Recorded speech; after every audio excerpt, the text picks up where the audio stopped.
je m'appelle José Nunes, je suis adjoint-chef en gendarmerie et plus précisément à l'ANFSI, qui est l'agence du numérique des forces de sécurité intérieure. Alors l'ANFSI est assez jeune, elle a été créée en janvier 2024 et elle a pour mission de conduire des projets, développer des solutions, aussi bien pour le citoyen que pour les policiers et les gendarmes. C'est une agence vraiment dédiée au numérique pour les forces de sécurité intérieure et pour les citoyens. Depuis que vous existez, il y a eu un petit événement à Paris. Les Jeux Olympiques, là, les JO, c'est déjà fabuleux, là, mais quand même, vous êtes susceptible d'avoir été sollicité pour faire vos missions. Par contre, effectivement, on nous a posé des questions sur la solidité, la robustesse de notre infrastructure en cas d'attaque. On l'a fait en production, on a détruit nos serveurs, on les a remontés, et avec certains outils internes permettant de remonter les serveurs et l'outil MongoDB Ops Manager, on a pu remonter toute l'infrastructure en environ 30 minutes. Un petit peu plus. Mais... On parlait de résilience, on parlait de confidentialité. Quelles sont en fait les caractéristiques techniques ou autres de Mongo qui le rend en fait pertinent pour un client avec des exigences quand même très élevées en matière de sécurité?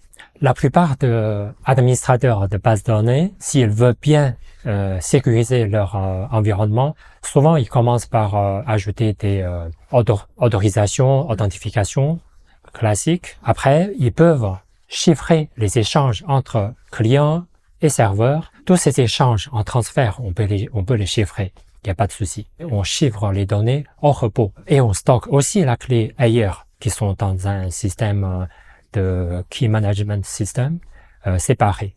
Et ça suffit pas, parce que il y a toujours un risque, c'est-à-dire certaines données très sensibles sont toujours en clair, en mémoire sur les serveurs de production dans les bases de données. Depuis MongoDB version 7, on a sorti la fonctionnalité, c'est deuxième génération de CSFLE, on l'appelle Queryable Encryption.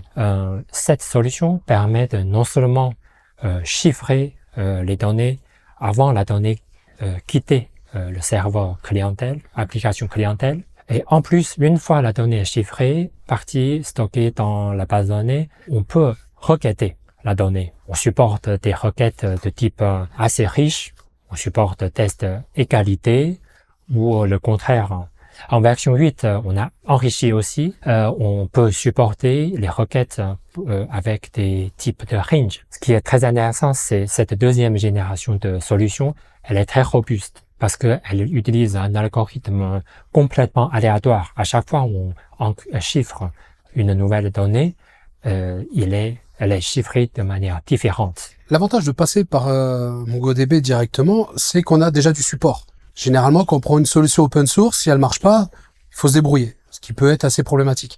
Donc on a cet avantage aujourd'hui, c'est d'avoir du support. Toute la formation qui a été faite au préalable, elle est faite en fonction de nos besoins, de notre infrastructure et de nos connaissances.